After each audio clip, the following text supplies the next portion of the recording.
wanted to, build on the legacy of my parents, whose shoulders, we stand on, and they're products of Central North Carolina, Raleigh, North Carolina, and they met when they were students at two historically Black colleges in the Raleigh area. My mother at NC Central, my dad at Shaw University. And so they both were, Black Greeks, and that's in the news nowadays with Kamala Harris's candidacy. So my mom is a lifelong AKA. Okay. She's been a AKA longer than she's been my mom. And my dad is in Alpha Phi Alpha fraternity, as am I. And so I'm a legacy from that standpoint. But anyway, so they met there. If I could just hold, so they're at two separate schools. So would the fraternities and sororities arrange mixers, or how would that work? Yeah, so the story I hear is, and maybe my dad won't want to hear this, but he was going to pick up another date at NC Central because, the schools were relatively close, and my mother was working the desks, and he was enamored with her, and ended up later asking her on a date, and I guess the rest is history. And so they graduated, and then both went to graduate school in the Boston area. So my dad to Andover Newton Theological Seminary, and my mother to Simmons, where she did a master's in library science. And so my dad became a minister, and then got his first church in Providence, Rhode Island. And so that's where myself and both my sisters were born, in Providence, Rhode Island. And he was the Baptist minister for Pond Street Baptist Church. And then we moved south to New York for him to take a job at the New York City Council of Churches. And he rose to become the executive director of the Council of Churches. My mother began teaching in the New York City public school system. First as an elementary school, I think PS 21, and then Morris High School, where she ended her career. And so both my parents obviously valued education. And as we rose through the public schools in the Bronx, which is where we lived, they recognized that in order, for us to thrive, we would have to get out of that environment, either by going to private school or, having us move to a better school district. And so that was always a priority for them. And I remember, doing the circuit of testing for private schools to try to get a scholarship, because my parents, teacher's salary, a minister's salary, Right. that was not in the budget for them to be paying private school tuition. And so, I took a series of tests to see if I qualified for any scholarships. And parallel to that process, my parents began looking for homes, outside of New York City. And so the article that you found, or Ron Ostra, I don't know how you got the article from 1981, that chronicles the my parents' house search, and my sisters and I loved going on these house trips, because we would imagine whose bedroom would be whose, just as we were looking at houses. But underlying all that, I did not know anything about Scarsdale. My parents had done the homework about where was a good school system. And as that article points out, my mom was drawn to Scarsdale and was initially denied, people, agents, showing homes. But, we did find one agent, and I'll always remember his name, Paul Field, just to give a shout out to, if he still has any family, who was my parents' realtor and found the home on Jefferson Road. And then, as the article says, my parents had saved about $10K back then, and we still had a home in Providence, Rhode Island, which was the home that my parents had. It was called a parsonage, which they would, churches usually had homes for their ministers, and so my parents bought the home from the church and looked at that as a real estate investment to hang on to cover our college costs. Wow. And so they, smartly said, we're not going to sell that house to get this house. We want to keep that asset and sell it for, college costs down the road. So anyway, so they ended up borrowing $5,000 from Sosa for the down payment on I want to say a $42,000 or $45,000 house. That's what 28 Jefferson was worth back then. Yeah. And if you look on Zillow now, it's like $850 or something. Yeah, 25 times as much. Yeah. Do you might not know the answer to this. Do you know whether Sosa attracted them to Scarsdale, or whether they settled on Scarsdale first and then Sosa was the assistance they needed? I think the realtor told them about Sosa. And so the attractant was the school system. Right. And the realtor told them about Sosa. And Paul Field, so was he, again, if had they talked to other agents in Scarsdale, or those were just other Westchester agents who really didn't cooperate with them? Yeah, that's a good question. So I don't know if they talked to other agents in Scarsdale. Yeah, but either way, they found one in Scarsdale who was not only willing to show them homes, but also grease the skids for them to get in. Right, and that article, points to what their mission was, and what year were they looking or buying? Yeah, so they bought in 71. Okay. And that's so it was the middle of 5th grade, I remember, for me. And I, middle of 5th grade to Edgewood. Right. So what was that like from the Bronx, whatever your neighborhood was like there, to all of a sudden winding up in Edgewood? What was that? Yeah, well, we were in an apartment in the Bronx, and so moving to Edgewood was culture shock in all kinds of dimensions. Wow. From an apartment to a home, from I went to PS 78, from a public school 78 to, kind of, I won't say idyllic, but, very, suburban, Edgewood. And I remember, because I was a tall kid, they had a especially tall desk for me already when I got to the class.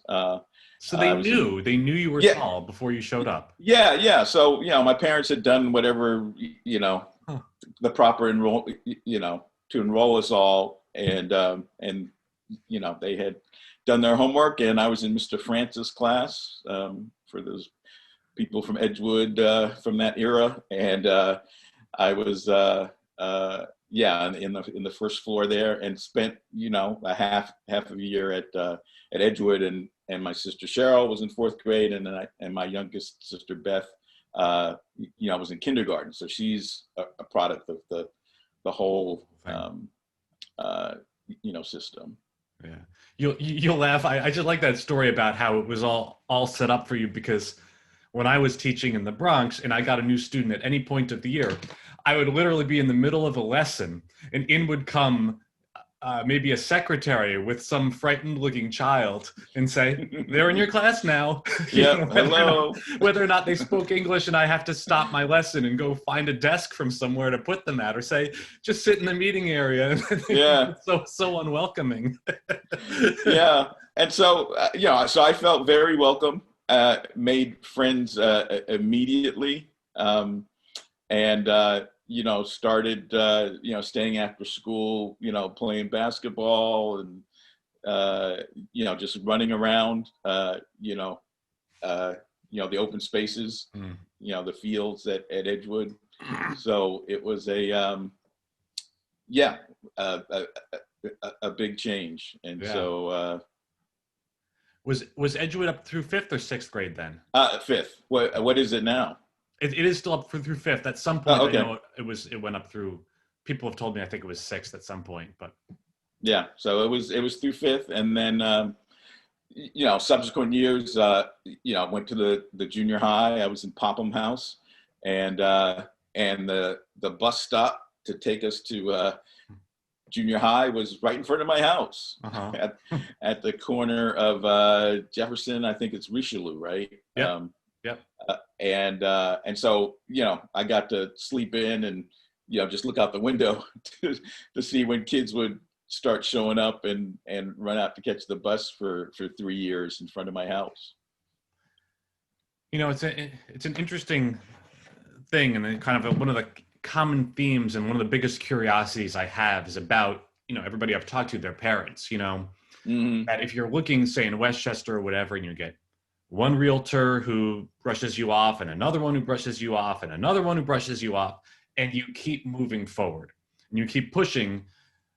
And maybe the common thread is parents who are really putting their children first, and education first, and saying, I'm not going to be deterred from Yes. making this happen. And that was, you think, what your family was about?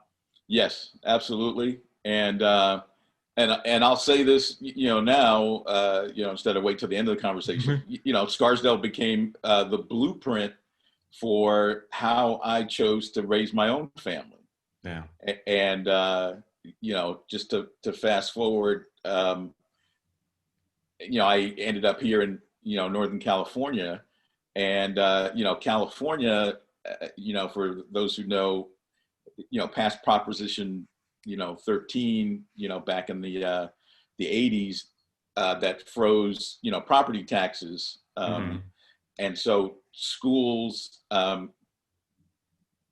fell in quality, and you had to find districts that were willing to tax themselves to maintain, class size and amenities that, you and I take for granted in Scarsdale, like band and, Yeah. Athletics and things that are, that when I was growing up, were just part of, the ambient environment. And so, so we had to do active, searching to find a community that was Scarsdale-like, that was willing to pass taxes on itself to keep the quality of schools high. And so that's where I ended up. I'm in Danville, California, about 30 miles east of San Francisco.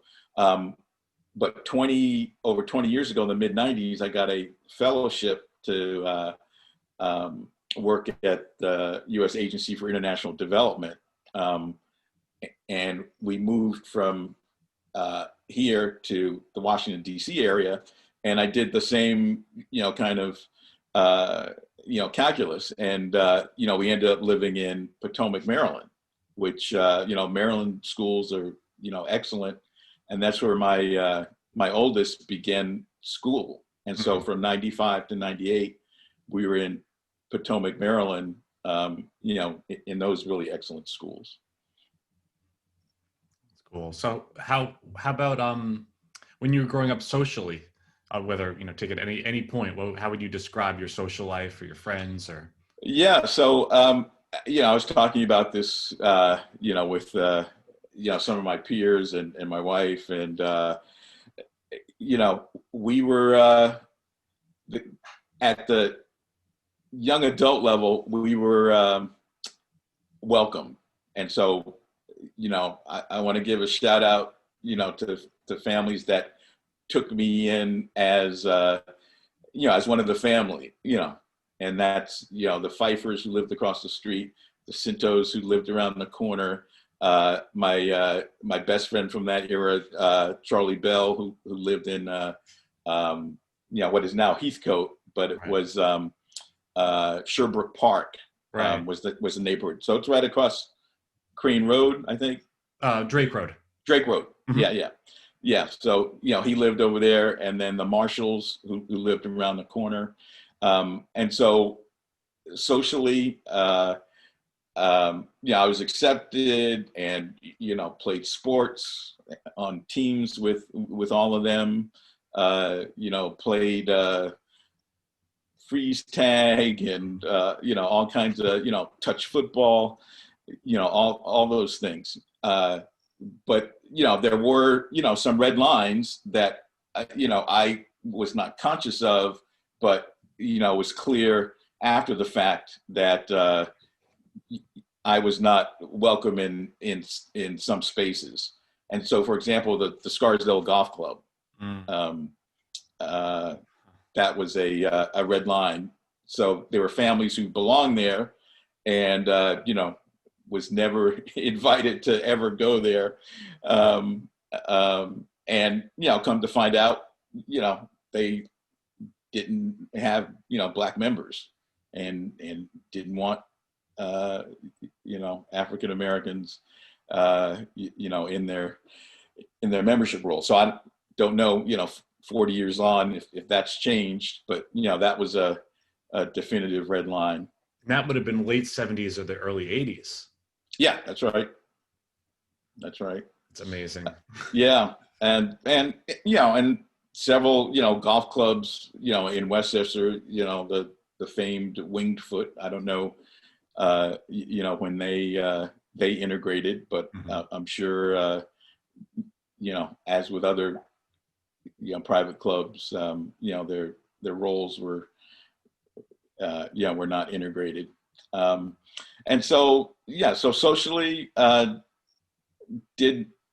think I thrived. I'm still in touch with many of my high school classmates. I went to my 40th reunion back in White Plains 2 years ago, and am in touch with a lot of my classmates now through Facebook that I just rejoined at the beginning of the pandemic, because I was concerned about my classmates and others in the New York area as COVID hit. So so socially, I think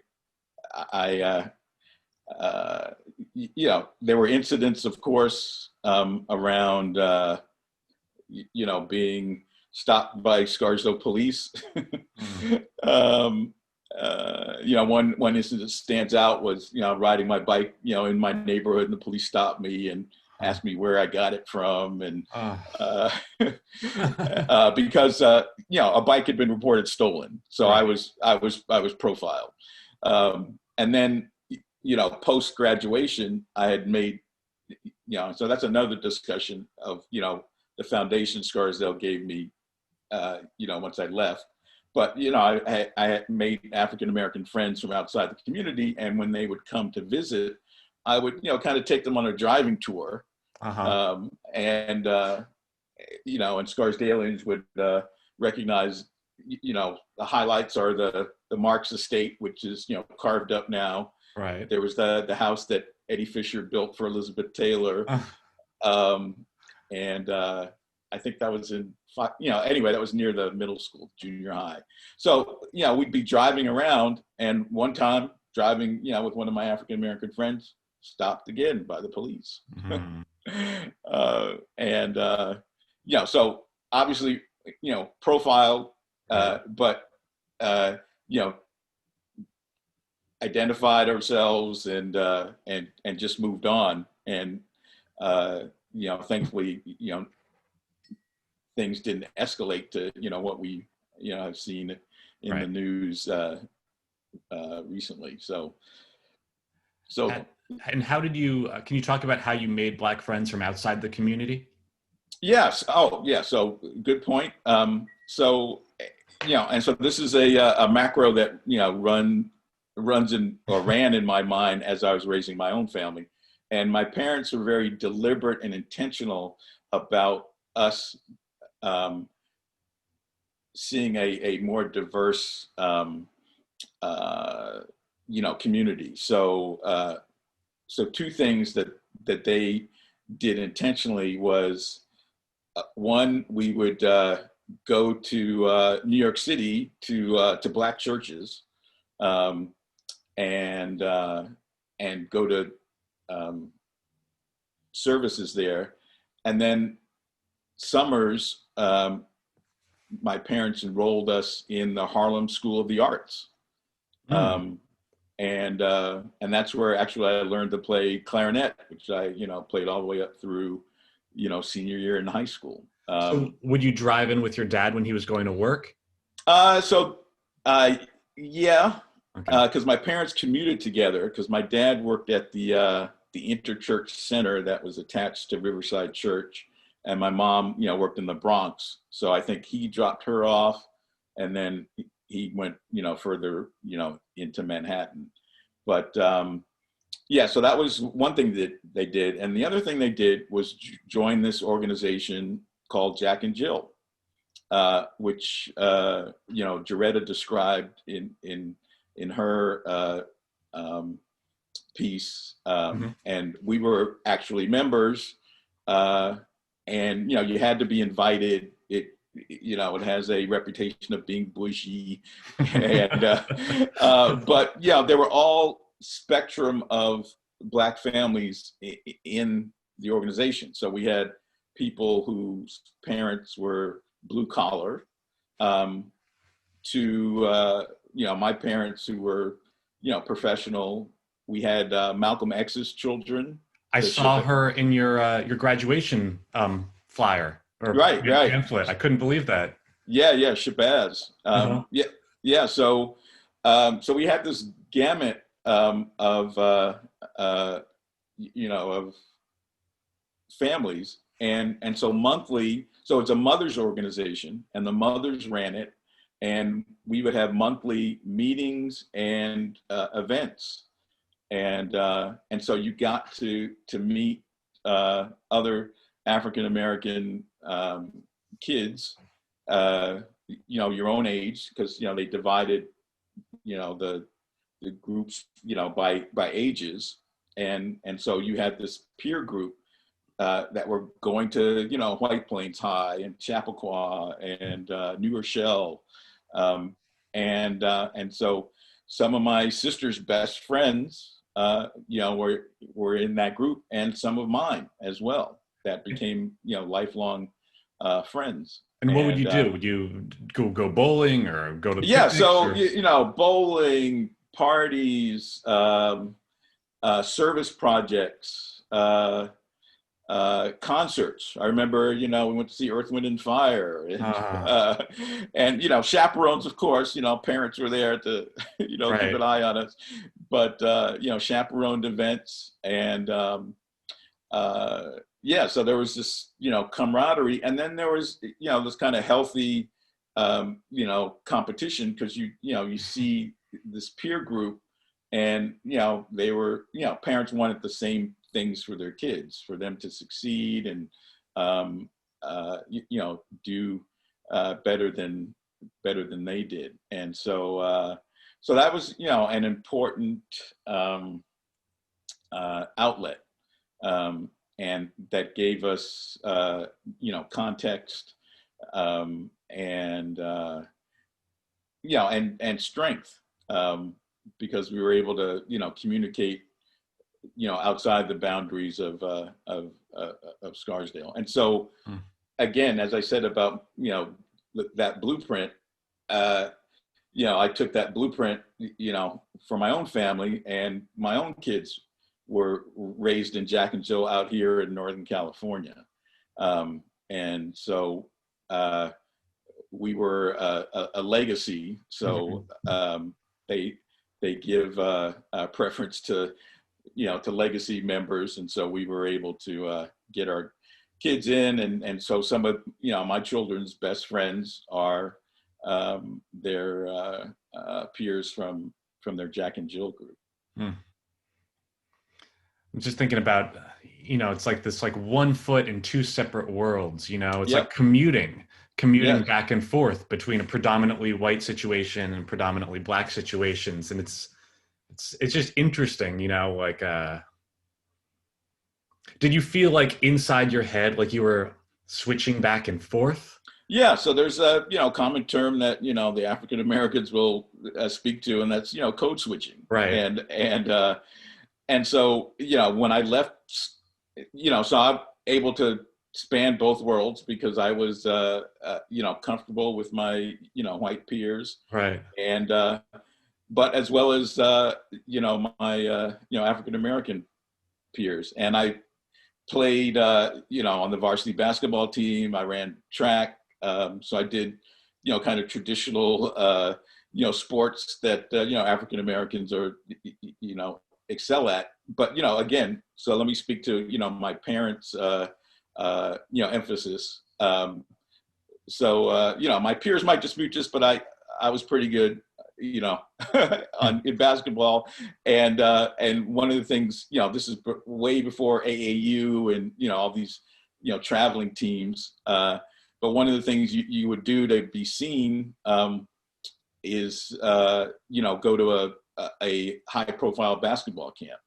Mm-hmm. And so, the chance for me to, improve my game, be seen, was the summer between my junior and senior year. And so rather than go to a basketball camp, because the other part of me, there's a geek side of me, which has informed my career, is I wanted to be at the, the pinnacle, my pinnacle aspiration was to be an astronaut. And to do that, I felt I had to be an engineer. And so to do that, and this will tie into a story I'll tell later, I had to be, what's known now as STEM ready, to get into an engineering program. And so I had to advance myself in math and science. So instead of going to basketball camp between my junior and senior year, I went to an engineering program at the Illinois Institute of Technology in Chicago, which was a big stretch for my parents to let me go to Chicago for the summer. And so I did that for 8 weeks. And, I took calculus and physics and we did rocketry and projects, and it set me on the course, that has led to the career I've had. And so, in talking to the professors there, they recommended schools I should apply to. And one of the schools was Carnegie Mellon. I had never heard of it. I was like, Carnegie Watermelon? What is that about? And I, so I spent that summer in engineering camp and not basketball camp. And came back energized to apply to engineering schools. And, my basketball skills, remain the same, but, I made the varsity again as a senior, and was on the cusp of, those state championship or, state finals teams that had, the Graves, Butch, and then John Ravelli as the center back so I guess it would be the early 80s, because I graduated in 78. But anyway, so, my classmates, Tom Marshall, Charlie Bell, and I were seniors on that team when they were sophomores. So, As far as passing up basketball camp to go to engineering camp, what do you attribute your long-term thinking to? Because at 16, something like that, it's a lot of fun to play ball and everybody has right, dreams of making the pros and things like that. And you had a goal that's it is also glamorous, but it's a significant, it's almost like a lottery to become sure, an astronaut, and you can that, be right, barred from it by some minor health thing that's just latent in you or whatever. right. So that sort of goal, long-term goal-oriented thinking, do you attribute that to just the way you are, to your parents, to your community, to all of it? Where did that come from? I think, my ambient environment was, Scarsdale represented achievement. And then also I had uncles, my mother's brothers who were technical. So Mm, but they can only rise so far. So they, became math teachers and, taught calculus. And I had a great uncle who became one of the first African Americans to get a PhD from the University of Chicago. hmm, And he was a professor at a historically Black college, Johnson C. Smith. And so he was a role model. But I was heavily influenced by the pop culture of that time. I was a voracious comic book reader, so uh, Iron Man was a favorite because he was an engineer and his yeah. superpower was his mind. Right. And then, for other comic book aficionados, they'll remember that Black Panther, T'Challa, was an engineer. So in the Mm, comics, he's an engineer. In the movies, he's a diplomat. But in the comics, he is the combination of himself and his sister Shuri. Um, and so those are role models. They were fictional, right. um, except for my family. And then, like I said, the Black characters, on Star Trek. And so they were fictional until, the first class of shuttle astronauts was picked, and they had African American astronauts then. And so, so in answer to your question, it was, a combination of all those factors. And that was stronger in me than any desire to, for a hoop dream. Right. I love basketball, love it to this day, but never thought of that as a viable career option, because I thought, I'd much rather be doing, technical stuff, which Right. is what I ended up doing. Were you ever tempted to apply, or did you apply to any historically Black colleges, or was it still this macro of I'm pursuing the best regardless of culture? Yeah, so I did only apply to top technical schools, and Mhm. didn't look at any of the HBCUs, even though my parents were products of Right. those institutions. And so so that was my outlook. Huh. And when you got there, did you seek out a Black fraternity, or did somebody come up and grab you, or what? Yeah, so and interesting, and some of your other interviewees have spoken to this. When I got to Carnegie Mellon, it was the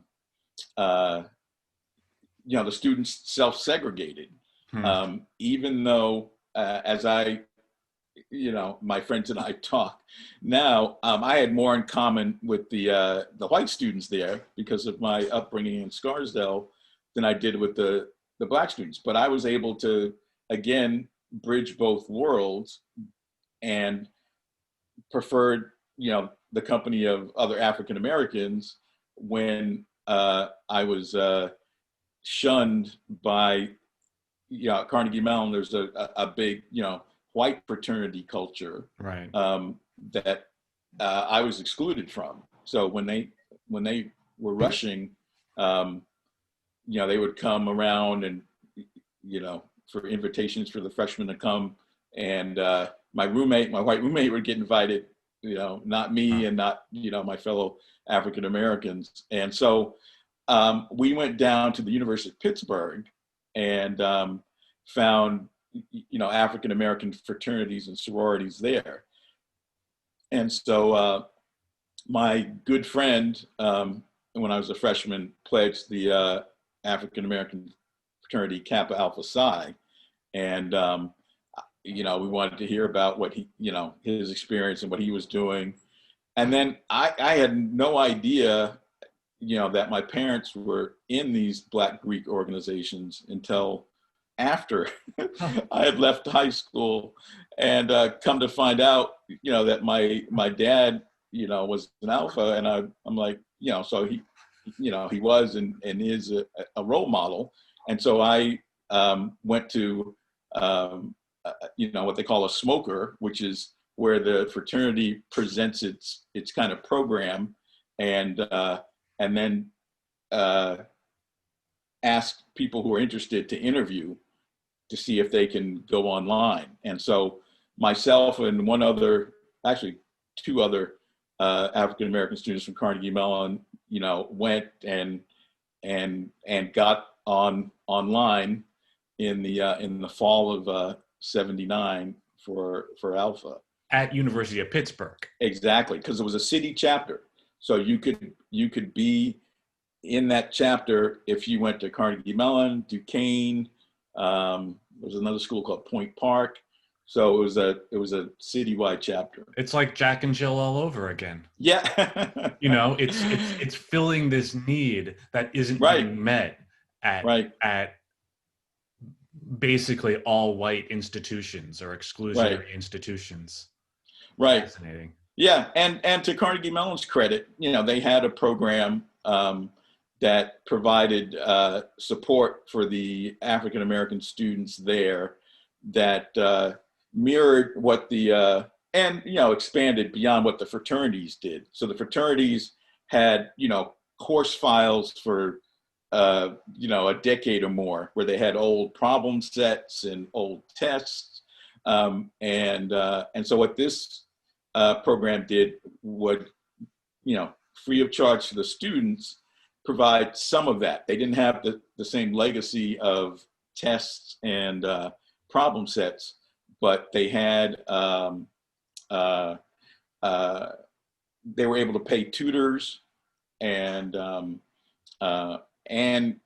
collect some problem sets, but also much more valuably, they were able to bring companies in who wanted to recruit African American engineering and science students for summer internships, and so paid summer internships, because nowadays a lot of internships aren't paid, but I had a summer internship every summer that was paid, that helped defray some of my my college costs, and so that program was instrumental in that.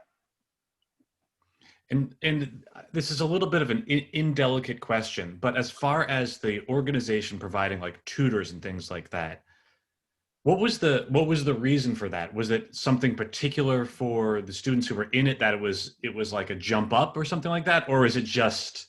I'd say it was a kind of a level the playing field kind of exercise. And students of color who are on predominantly white campuses can feel isolated, and so this was a place where people could let their hair down and complain and talk, and it was there were Carnegie Mellon faculty who ran it, Black faculty, and they were able to say not intervene on your behalf, but say, this is the level that's expected of you, and I can talk to the professor, but you need to really go to office hours, really study. We were counseled against pledging fraternities or sororities because it took so much time, and and I paid a price. So that's a story we can get into. I paid a price for the what I did, pledging a fraternity. and and so yeah, and so you'll see, at a lot of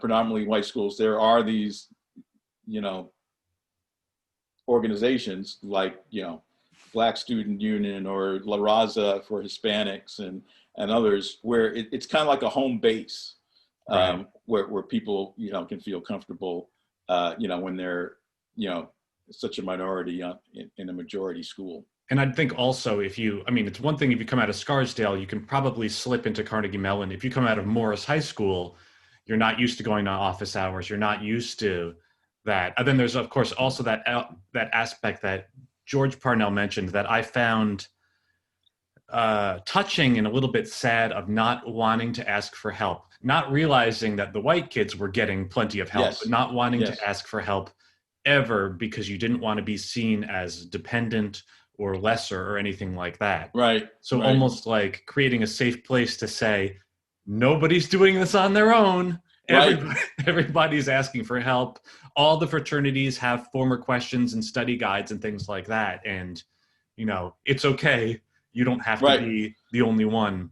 Yeah, and I wouldn't have gotten through Carnegie Mellon without that program and that support. Wow. And just to back up, I wouldn't have been as successful in my career without the foundation that I got at Scarsdale. So, several of your interviewees, and Rashid Silvera talked about, Eric Rothschild, Werner Feig. I would add, Judith Oxner in there, Neil Maloney. They were all exceptional teachers and really gave me a foundation in, how to write well. And that is and I can tell you, after a 35 plus year career in engineering, that is a value add, being an engineer who could write. And I attribute that skill and ability, back to those AP, European history, AP American history, the advanced English classes with Mr. Maloney, that really set the bar and the standard. I'm appreciative, to this day, for that, that excellent, teaching that I received. Sounds like Scarsdale did exactly what your parents hoped it would do. Yes. And I will, tie it into another point about my presidential appointment. And so this is what I consider a, opportunity meeting preparation. So one of my classmates from '78, Andy Weber, was already in the Obama administration as a assistant secretary for weapons of mass destruction. Wow. This is around what year? So this is, he was, in Obama's first term. Okay. In that position. Wow. And so during my, career trajectory, that we'll skip over and come back to if you want, I ended up at the, after lots of stops, at the Sandia National Lab, which is a nuclear weapons, one of 3 nuclear weapons labs. So there's Los Alamos, Lawrence Livermore, and Sandia. And so it's, they have an outpost out here in Livermore, California. Excuse me. And it turns out the department I was working in reported to Andy. Wow. Because when I started working there, they said, yeah, we report to Mr. Weber, the Honorable Andy Weber. And I was like, I went to high school with a guy named Andy Weber. So, looked him up, and, he was a bald version of the Andy Weber that I remember, just like, I'm a bald version of, myself. Anyway, so he comes out to the West Coast to talk about his program and ends up coming to Stanford to speak to the arms control and group there, and Sandia has a relationship, and I go over to hear him speak, and we reconnect after, I don't know, 20, 25 years. And he gives me his card, says, come see me, next time you're in Washington. Anyway, it takes us 3 years to get together. And I finally, because I have a meeting in Washington, meet him at the Pentagon, and we have lunch. And I thought we were going to be talking about high school, and we do talk about high school. But additionally, he asked if I would be interested in, perhaps joining the Obama administration. And I'm like, huh? Say again. And so I came home and, discussed it with my wife and, the situation. And so this was back in 2014. Okay. My youngest was a senior in high school, about to graduate. And so I sent my resume to Andy, who then passed it on to the White House. And, I got a call from the Office of Personnel Management asking me to consider, a job at the Pentagon as the senior technical advisor to the Undersecretary of Defense for acquisition. So the number 3 guy at the Pentagon, who has the biggest acquisition budget on the planet. Wow.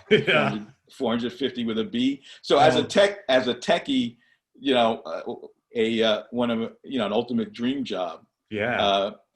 But that was because of that connection. Right. But like I said, it was preparation meeting opportunity. So at that point in my career, I had a master's from Stanford in robotics. I had done arms control policy. I had worked in Silicon Valley for over a decade. I had already a security clearance. So I could step into the job, already with a clearance. But yeah, so like I said, it was opportunity meeting preparation. So I was already prepared to step through that door, but the door had to be open. And my friendship with Andy and, what he was able to do, was an inflection point. And so I went to Washington in 2014 and served, the last 3 years in the Obama administration until we all got fired in January of 2017, and then came back to Northern California, came back home. Okay. I guess that's what happens. Yeah, and that was always the plan, was to come back home, because you don't leave this real estate and get back in. So I was the only one who moved. Oh, okay. And you kind of did a long commute or something like that, weekends? Well, not even weekends. Be months at a time. But we're an old married couple, so we could sustain that. And 2 of my kids were, in college on the East Coast. My son at Worcester Polytechnic, and the one who was the senior ended up going to Princeton. So. Okay, so yeah, it didn't really make that much of a difference anyway. Hopefully, could you do things at home? Yeah, and they saw me more than they otherwise would have. Right, that's wild. Huh. One thing I'm thinking about, not to jump around too much, is so did you go to the Baptist church in Scarsdale? I did. So and then sometimes go down to the city. Exactly. So we were members of the Scarsdale Baptist Church. So went to Sunday school there. And so here's another Scarsdale connectivity that is just interesting anecdote. So I was baptized at the Scarsdale Baptist Church when Paul Beam was the pastor. Okay. And so fast forward to my graduate school days at Stanford. I met my wife there, and we wanted to get married at the Memorial Church, which is the centerpiece of the campus at Stanford. Gorgeous place. Go in to talk to the wedding coordinator. She is from Scarsdale. God. And but one more piece of she was a member of the Scarsdale Baptist Church and was a Sunday school teacher there. Oh my God. And Oh, so when I introduced myself and told her where I was from, and she said, "You have the most, I have the most connectivity with you than any other student that I've ever, planned a wedding for." And so right. she had left Scarsdale to come out to Stanford, 20 plus years before, and ended up marrying and having a family and living in Palo Alto. Mhm. Uh, but her father still lived in Scarsdale. And so anyway, so it Hmm. was just, small world. And, for me, it was a sign that this was supposed to be. And then Yeah. the icing on the cake for us was my dad got to co-officiate the wedding ceremony. Oh, nice. Yeah, so they allowed him to, don the robes and read our vows. Oh, that's really special. Huh. How often would you go to would you go to black churches then, like once a month, and the rest of the time in Scarsdale, something like that? Yeah, and but we would go to events, hosted by black churches, and I should say, we had a long history of, because my dad guest spoke around the city.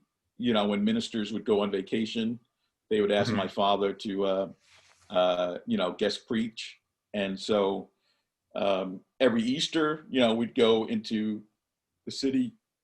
One of his duties as the director of the council of churches is he ran a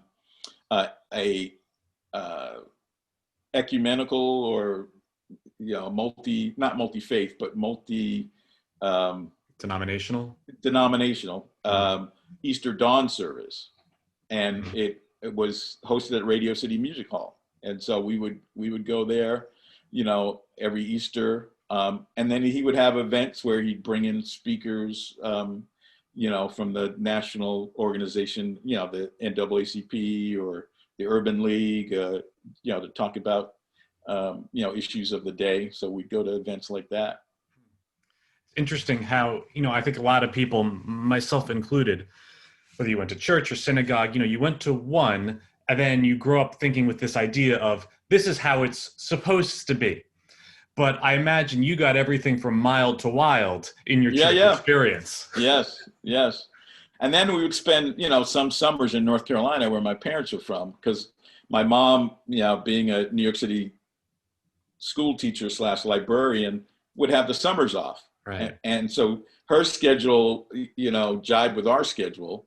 And we would, spend, sometimes weeks in North Carolina, at my grandmother's house, or, some uncle or some relative. And, we got that Southern, fire and brimstone, Mhm. you know, uh, preaching. And so it was, quite the experience that, my sisters and I, still cherish. Having seen it all, is there one style that you prefer, or it's just Oh, it's a buffet and you like, yeah, it's a buffet, because my dad, when he preached, was very cerebral, and broke down scripture. But there are other preachers, like Martin Luther King, who's probably the greatest orator of the Mhm. 20th century, who had that that gift. Yeah. And President Obama as well, when called upon, could get into that Baptist preacher cadence, Right. and and give you some really phenomenal soaring rhetoric, that speaks to you. And so I would say, I'm I'm in both camps. Right. I would assume that, just from what I know about you, the intellectual component is always somewhat important.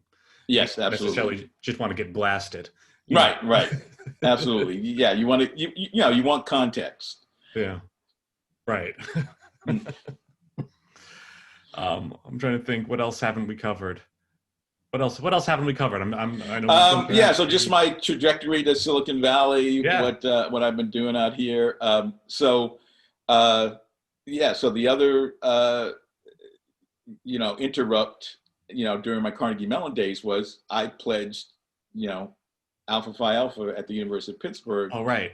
And my grades, went Oh, boy. south. And I was put on academic probation after I pledged, dropped a couple of classes. And then the next semester, I clawed my way back up and hung around. But then the fall of the following year, because I had dropped a bunch of classes, I did not have the prerequisites. And I was still going down to the University of Pittsburgh, hanging out with my fraternity brothers. And, an engineering workload is not a political science or a psychology workload, at the University of Pittsburgh. And so it was, I would say my house of cards came crumbling down, and I had 2 consecutive semesters under, the 2.5 or whatever the grade point average was, and I was suspended. Oh boy! Wow. Yeah. So this was a test of that I had to endure, and so in the middle of the academic year of my first junior year, I was asked to leave. Wow. And so I stayed in Pittsburgh, took classes, audited classes at the University of Pittsburgh. And then came home back to Scarsdale and started, and I had to take a year off, and after the year off, you had to reapply to see if you could get back in. And it was dependent on, what you did in that year. And so what I did is I applied to the NYU Gallatin division. I don't know if it still exists, but it's kind of like an open school where you can take classes from different, from the math department, from the physics department, so I took arms control and I took physics at NYU Gallatin division for a year. And I took physics to keep my mind working technically. Right. And, aced those classes, and then, but got, kind of the policy bug by taking this arms control class. And then I reapplied to Carnegie Mellon with this, solid performance at NYU, and was readmitted. And by that time, all my partners in crime had either graduated or also were suspended and asked to leave. So it was just me from my year, because I was class of 82, but I didn't graduate Carnegie Mellon until 84. Okay. And so I graduated, but I was on this upward trajectory. So I came back, on a mission, blinders on, totally focused, and I crushed it. Wow. I crushed it, and I had, double digit in job offers in the spring of 84, and interviewed at the Lawrence Livermore National Lab out here in Northern California, and fell in love with Northern California. I came out, after a really rainy season, leaving Pittsburgh, which was, dead, because of winter. And I was like, yeah, this is my first choice. And, I had gotten offers from GM in Flint, GM in Pittsburgh, some aerospace companies in Southern California. But, the diversity of work, that they were doing at Livermore really excited me. And so that's where I began my career. And I spent 16 years there, working on nuclear weapons, working on laser fusion, and got a scholarship to go to Stanford while I was there, that they helped pay for. And that's where I concentrated on robotics. Condoleezza Rice was a professor of mine in arms control at Stanford, and then designed robots for Chernobyl, and then I got, that policy bug that I said that I got at NYU.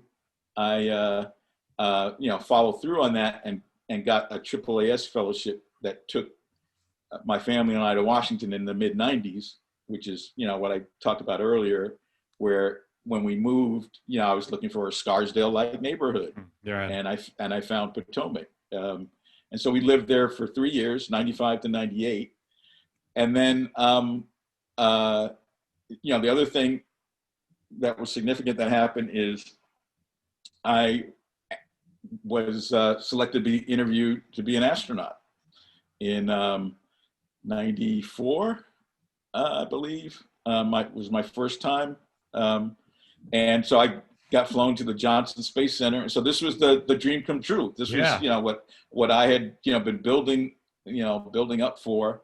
And so the interview is a week-long interview, so you're there for a week where you're being asked, questions, psychological exam, you're given a claustrophobia test, to see if you freak out in small spaces. Right. And the physical of your life, they try to induce an epileptic seizure by flashing lights at you, and then you do a 24-hour, urine, sample, then your heart monitor. So if you have more than 3 irregular beats in a row, you're out.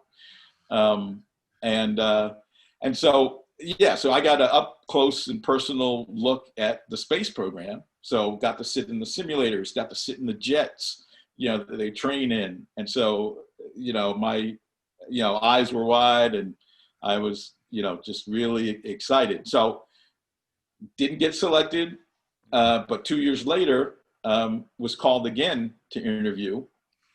And so this is one of the things that, you said in the earlier interview about, when racist things happen, you may never know that that was what was going on. And so I interviewed the second time, and I want to say 98, 96, I believe. So it was 2-year intervals. So I went through the same process, but was DQ'd because I had a positive TB test. And so, I come back to, we were living in Potomac at the time. I come back to Potomac, and then I get a call from NASA saying there was an irregularity in the TB test, and another African-American interviewee had also had an irregularity. Mm-hmm. And so they asked me to go to Walter Reed to take another test. But by that time, the selection had been made. And so they then put me on a course of, I forgot what the drug was, but they had my whole family tested, and, they were all negative. And so I, I'll never know, what was behind all that, but, that's what happened. But, anecdotally, my interview class on that cycle had the pilot and commander of Columbia. And so, I look back and I say, there but for the grace of God. So,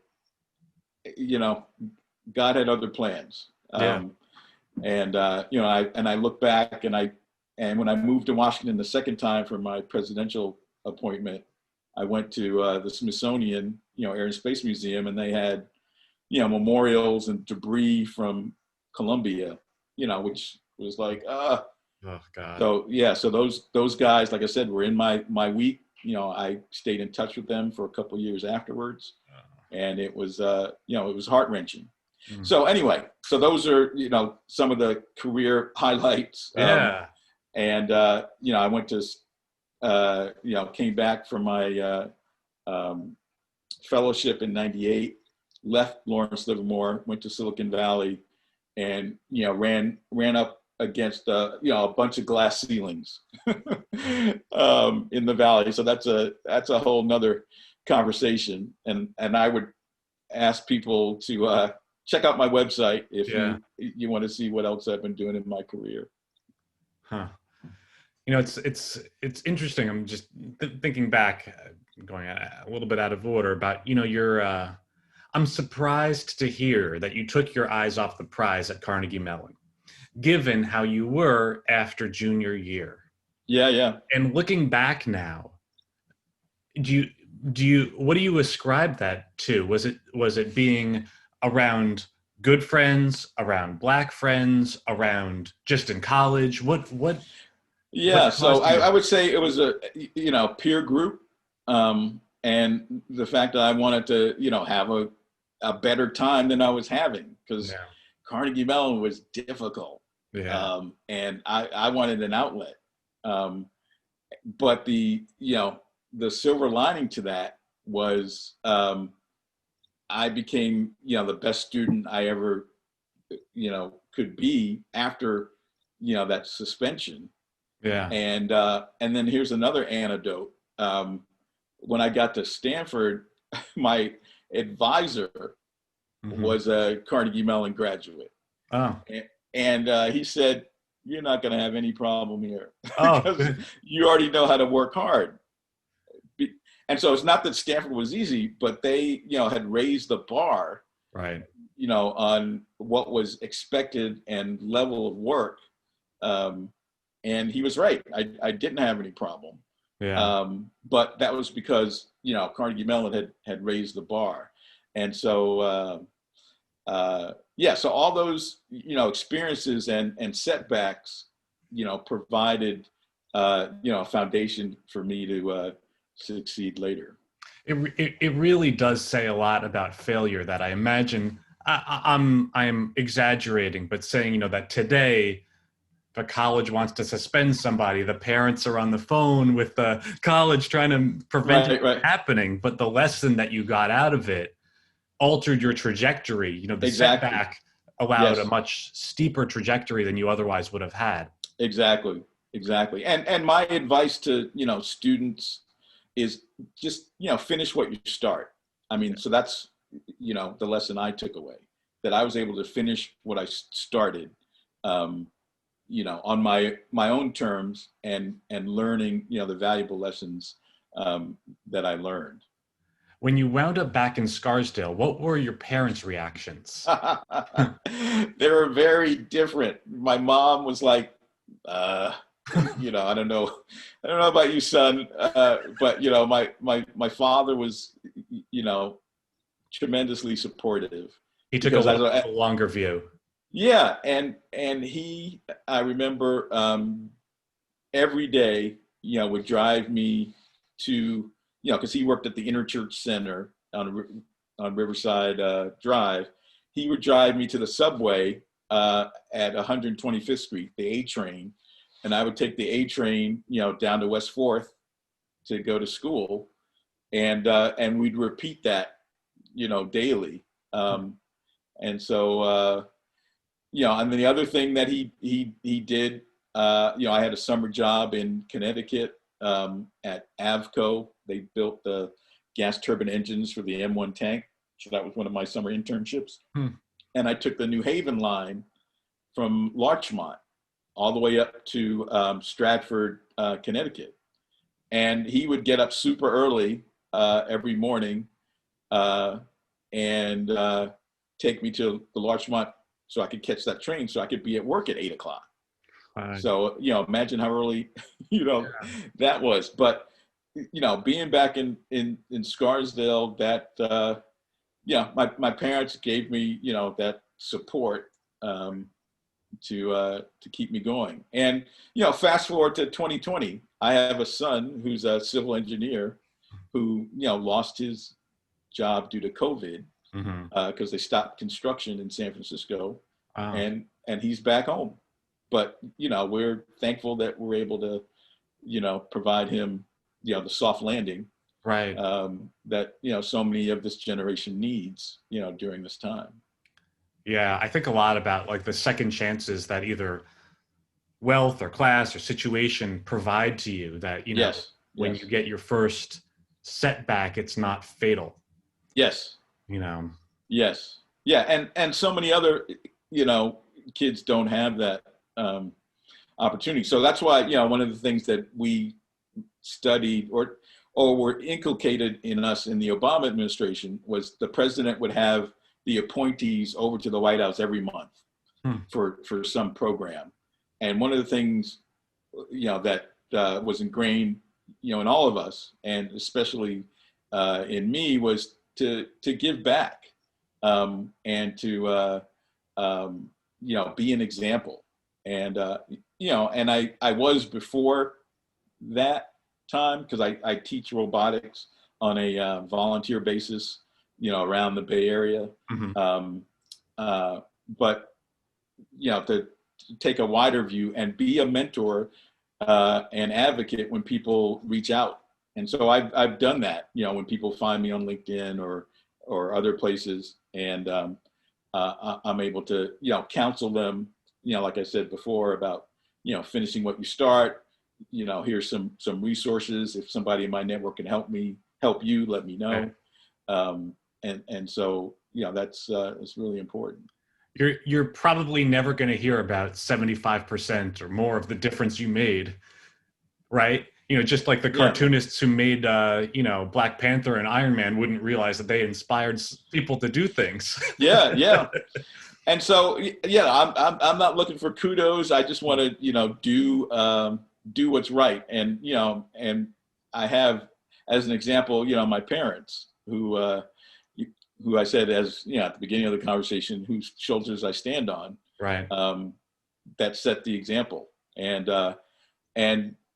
like I said, I've used the Scarsdale experience as a blueprint for raising my own family. Very cool. So yeah, and then yeah, the other point I wanted to raise was the academic redlining Oh yeah, that happened at Scarsdale, where you know, I had taken all the requisite science requirements to take AP Physics as a senior, to be, you know, what's called STEM ready, and to have the chairman of the science department deny me a opportunity to take AP Physics. So I took another physics, but I wasn't able to take the AP Physics for college credit. and this was, your grades were good, you're otherwise qualified, but you just didn't fit the profile who seemed to be in AP Physics. Yep. So I got into AB calculus, and but you know, physics was a no-go. And so, you know, again, you know, to your earlier questions about persistence, you know, my parents, you know, went up to the school to complain, but, you know, his name was Mr. Tripp, you know, still did not allow me in. And, you know, I just worked around that. You know, I still got into a you know, top tier, you know, engineering program, and you know, did well in physics there, and yeah, as they like to say, the rest is history. But you know, what I tell people is, you know, when there's an obstacle, you know, you can go around, above, and then lastly, you know, through that obstacle by making a case of it. So I was just a, you know, 17-year-old. I didn't know, you know, what my options were. You know, my parents did, you know, the best they could. But, you know, as a parent now, I've had to advocate for my own children by, you know, writing the school, you know, writing actually the local newspaper about, you know, things that weren't right, to, you know, kind of raise the temperature and, you know, open people's aperture about what's going on. And, you know, and I learned that, you know, from my parents. When you're put in that situation, what's going through your mind? Are you conflicted about wanting to stay quiet and not make a scene versus set things right? Or you're just full like, yeah, I mean, I learned from my parents that you got to call it out when it happens. And so, several incidents, around raising my own family, where, my kids have been called the N-word, or my kids have been, shut out of, classes, where, you make a conscientious, call to call it out, to bring attention to it, and to appeal to fairness. We don't want anything else other than fair treatment. And so that's where we come down. And again, it's it's based on my parents, what I observed, my parents doing on behalf of us. And what approach have you found to be most effective in not making people so defensive that they put up their wall, but that they actually either self-reflect or whatever to get to the so you set the context. You say, look, I'm a resident here. I have the same aspirations as any other family or adult here. I'm here for the same reasons, and I'm not looking for special treatment. I just want fair treatment, and you set the context. Context setting, I think is important. It makes me upset, to hear like the context setting is something that really should be assumed. Sure. And obviously, look, it's natural and that's the strategy or whatever, but just, that even over the past however many decades that people will assume a different thing about your desires and wishes and, your goals for your children based on how they look or how you look. It's just upsetting. And so we, our children, because we're in a very similar community where, the African-American population is below 2%. Yeah. But, my kids got excellent educations, but they are all like, we're never coming back here. Yeah. But, as they grow old and older, and I sincerely believe, the country is continuing to get more diverse and more tolerant, despite what we see presently. I think there's the pendulum is going to swing the other way, and efforts like what you're doing, helps. Yeah. And so I think they'll recognize the value of communities that are tolerant and welcoming. And so, I certainly, felt that for the most part in Scarsdale, and it set the foundation for, my career success and this late career inflection point that I described earlier. But it's all, it's also that without becoming more diverse, that Scarsdale and places like Scarsdale are going to miss out on the third generation of Hollidays. At least from your line. I haven't talked to your sister yet. Yeah. But that at some point it seems like many Black people say, this is good and all, but we want this aspect of our culture. We want to be surrounded by that. Yes. Yeah. And you were very influenced by your parents and kept going with those values. But at some point, without reaching a sort of a critical mass or becoming inclusive in a certain sort of way, we're going to miss out. Yeah. And companies are, recognizing that, and they're being dragged to that realization. It's to communities like Scarsdale's detriment if they don't diversify their populations, that their kids are going to be at a disadvantage when they go out into the real world and interact with diverse communities.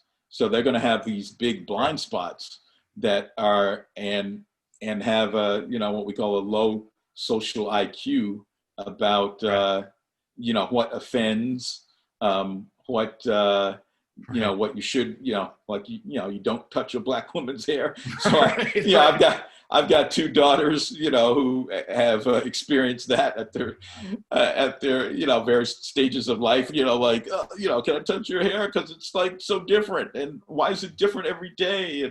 And so anyway, so just things around just etiquette. And so if you don't diversify, you're not going to be able to address markets, to appeal to, diverse markets. Right. And, we're living in cancel culture. And so if you, offend, in such an egregious way, lose your job, product gets canceled. All kinds of things could happen if you don't have that, emotional intelligence and, societal, intelligence. So, communities, including mine right here in Northern California,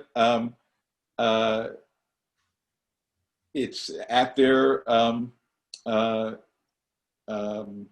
I would say, at their peril, right, that they continue to be so homogeneous.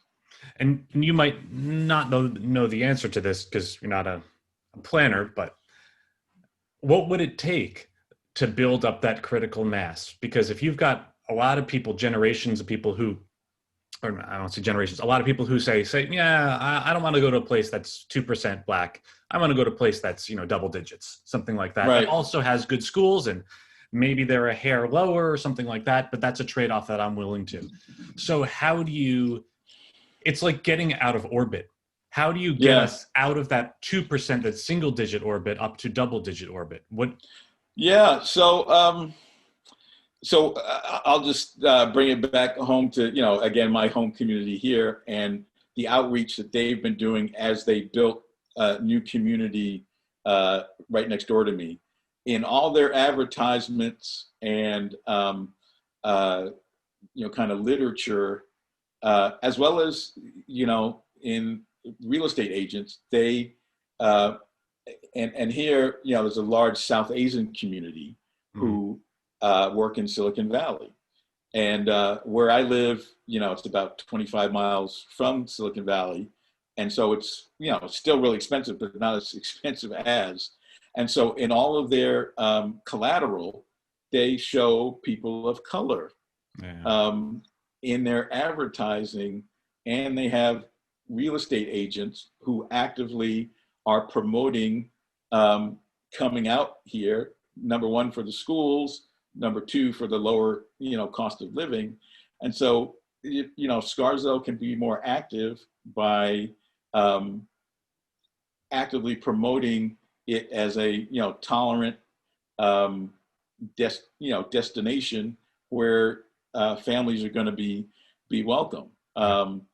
And so I don't know, the housing stock, I'm sure, is really still really expensive.